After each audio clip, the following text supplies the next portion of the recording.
So we have the sharp edges ganache cake here. I just wanted to show a bit of textures that you could do on top of the cake. Now in case you are going to do the textures that I am going to show now, you could just directly start doing that on a crumb coated cake as well. You don't have to use up a lot of ganache, but we are just trying to increase the amount of learning that we could do in each of the cakes that we are learning in the course. So once you've done with the sharp edges, let's just go on and use the ganache again on top of this and just learn a few textures. Okay, so I have some ganache here in this bowl. So the texture is like quite soft.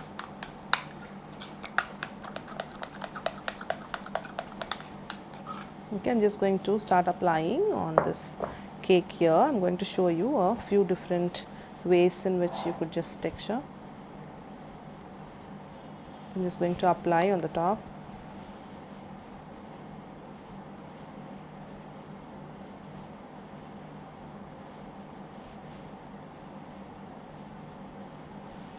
We are just finished on the top. Say, suppose you're just going to use a pastry brush on the top. Just start in the center. Keep turning the turntable on one side. Just get it going all around. Okay, just do one more time. I'm going to turn this so I have the clean side down.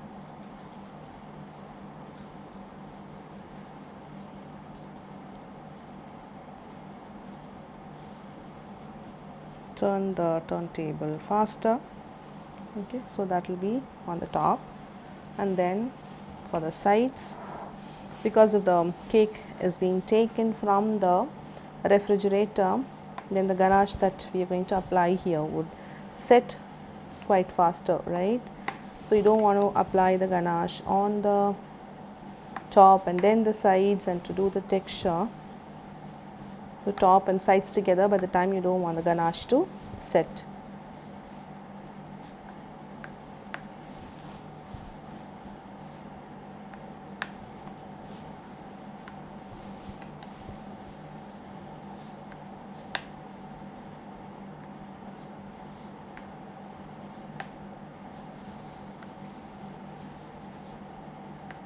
So in your doing, you could just follow some of these ideas. Just practice all of them and see whichever you want to settle down before we are going to assemble the chocolate spheres on this cake, and that's when we'll have this particular lesson completed.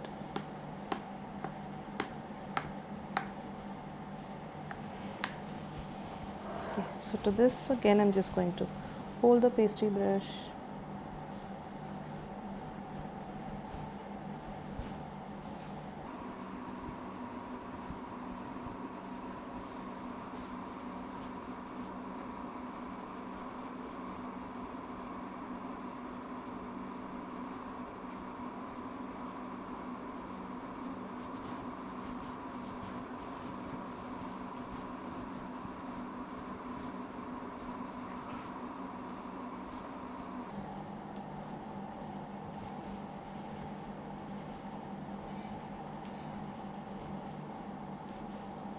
Just want to add in more pressure.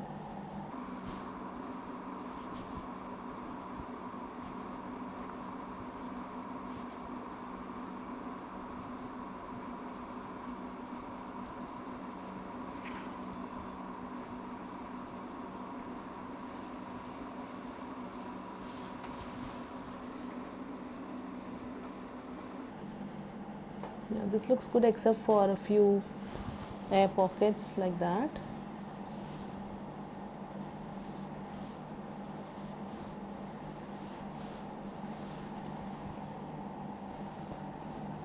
So air pockets like that, can just get rid of them, just focusing on that particular section. And also because this is kind of trying to give a messy finish, getting it messy here and there is fine, but we have to be sure about what we're doing, which is purposely making it messy, and we have to be sure where exactly we want it to look messy but done it perfectly. Okay, so this will be one of the vase where you can just texture. So the top and the sides with a pastry brush. And now with a same ganache, let's see how it goes with a fork that I can just use. Let me just smoothen this out.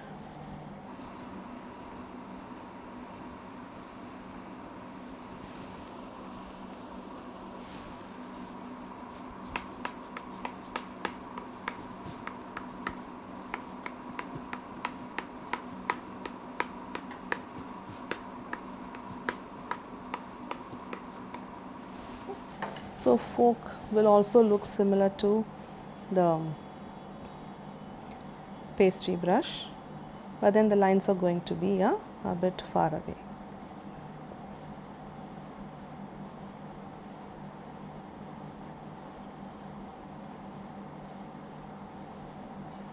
I'm just going to cover up the entire top with a fork mark.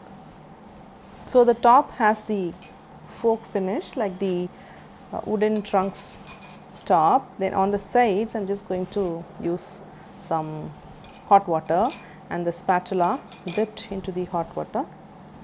I'm just going to go on and give some wooden bark on the sides. In case it is already dried up, then I could just pick up some fresh ganache on the sides and then just make straight lines up.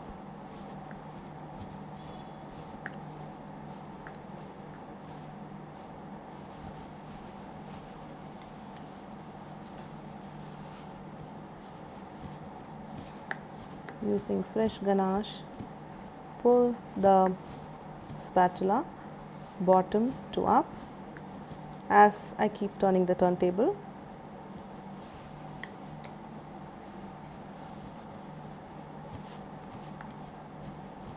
So you have to just because your cake will be cold, the ganache could set faster. So just go a bit of area by area, section by section.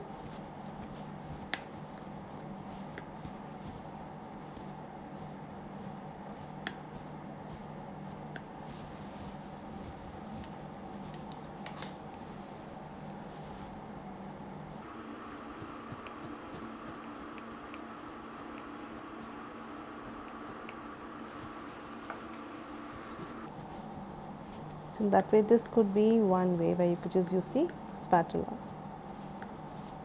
and make vertical marks using the spatula itself.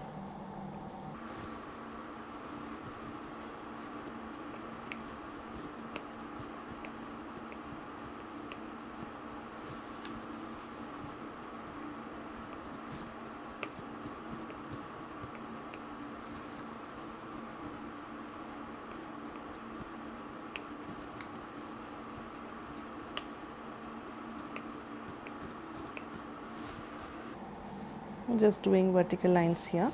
So the edge on the top, you could just cut out a bit of excess on the top. Just allow it to set for some time.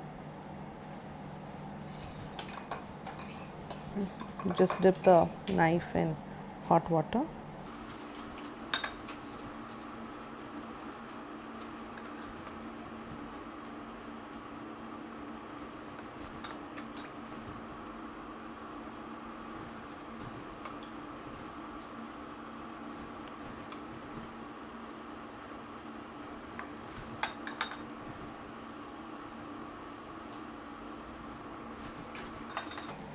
Okay, so this could be one way where you have the vertical lines on the sides and then the top is done with a fork.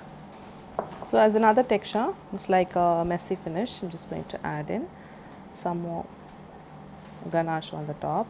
Just going to use the spatula to create bigger spatula marks in random way.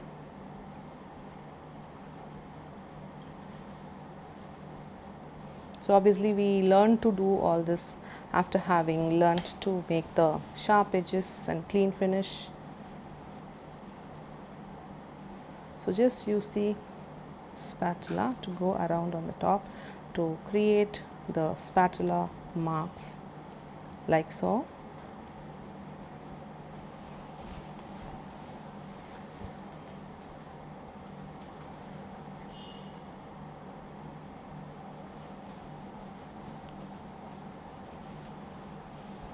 and then on the sides again.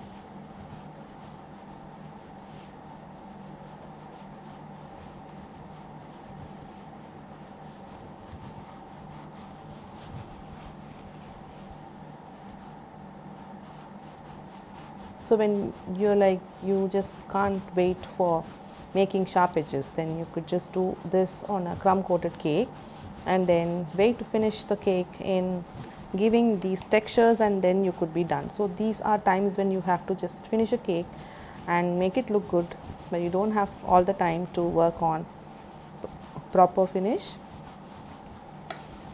So learn to make the textures and the messy finish itself that looks good at the end. So you're purposely wanting to make it look nice, messy, but in a nicer way.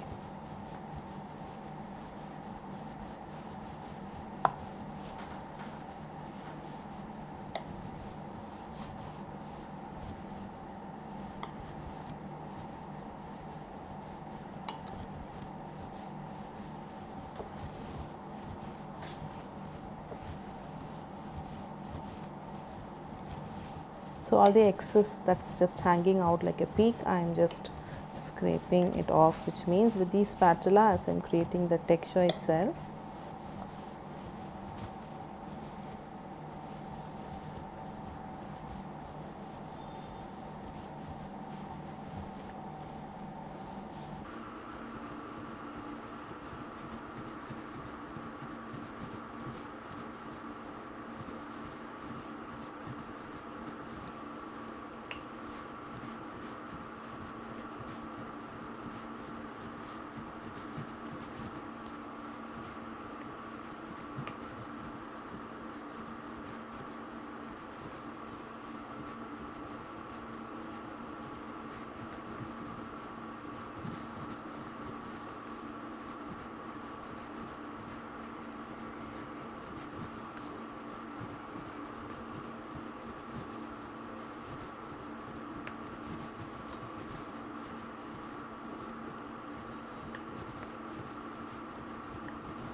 so once the ganache is set, and then you want to overwork on top of that to fix the texture, you need to pick up some fresh ganache and then put on top of it, because say if it is just already set, now it's not going to be smooth and shiny, and you're not going to get the depth of the spatula as you're just working on top of that.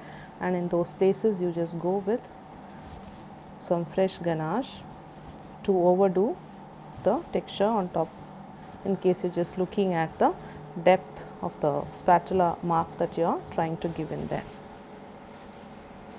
Okay, so we're done with the messy finish. On top of this, we'll just add the chocolate spheres, and then we'll just finish making this particular chocolate cake where you've learned how to do the sharp edges and then work on different textures. And then with this finish, we are going to put the chocolate spheres on top. I'll get back in that lesson.